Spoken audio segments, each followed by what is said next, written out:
10လပိုင်းလောက်ကမန္တလေးမြို့ရှိသူမတို့အိမ်ကိုမိသားစုနဲ့အတူအလဲသွားနေတော့အခုလိုကြုံခဲ့ရတာပါတဲ့။နေဝင်ချိန်ရောက်နေပေမဲ့လည်းသူမတို့တွေဆက်မောင်းခဲ့ကြတယ်။အမေကကားမောင်းရင်ပြင်ပန်းလာချိန်မှာတော့တော်ရင်းခတ်ချက်ကြမှာအကောင်းဆုံးဟိုတယ်တစ်ခုကိုအမေကလမ်းမြင်လိုက်တယ်။အမေကဟိုတယ်ရှိကားရက်လိုက်ပြီးသားမိသားဖတွေဟိုတယ်ထဲဝင်ခဲ့တယ်။ကြည့်ရတော့သာနာဆိုပေမဲ့ဟိုတယ်ထဲမှာစိတ်မသက်မလို့ခံစားရတယ်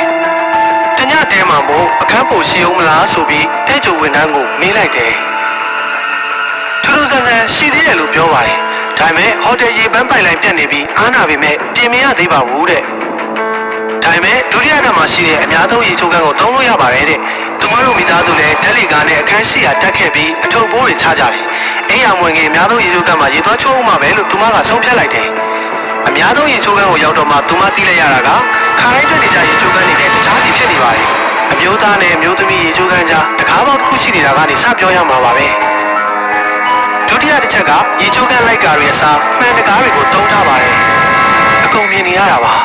။ဘေဘီဝဲရကြည့်တော့ရေချိုးခန်းထဲမှာလူမရှိတာကိုသိလိုက်ရတယ်။သူမလည်းခက်သက်ရေချိုးလိုက်ရင်လူဝင်လာမှာကိုမစိုးရင်ရတော့ဘူးလို့ပြောလိုက်တယ်။ဒါနဲ့ရေချိုးခန်းထဲကိုဝင်ချိုးလိုက်တယ်။ရေချိုးတာခဏကြာတော့မှန်တကားတွေကိုရင်ငွေ့ရိုက်ကြဖို့အပြေကိုမမြင်ရတော့ပါဘူး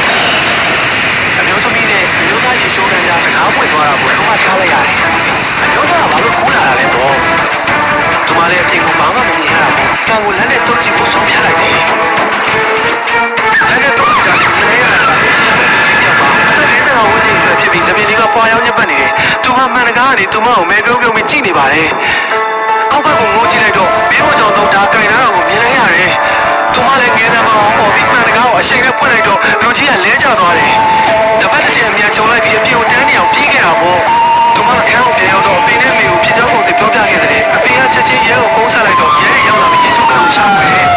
။သူမတကားနဲ့စောင့်ထားခဲ့တဲ့အတိုင်းမင်းရဲ့လူကြီးကိုဖမ်းမိသွားတယ်။သိရသလောက်အဲ့ဒီလူကြီးကလိန်ပြမှုကျူးလွန်သူစီးရင်ဝင်ဖြစ်ပြီးသူမအရွယ်ကလေးမလေးတွေကိုတော့မရင်းချင်းနဲ့ဒီဆိုးသွားပါတယ်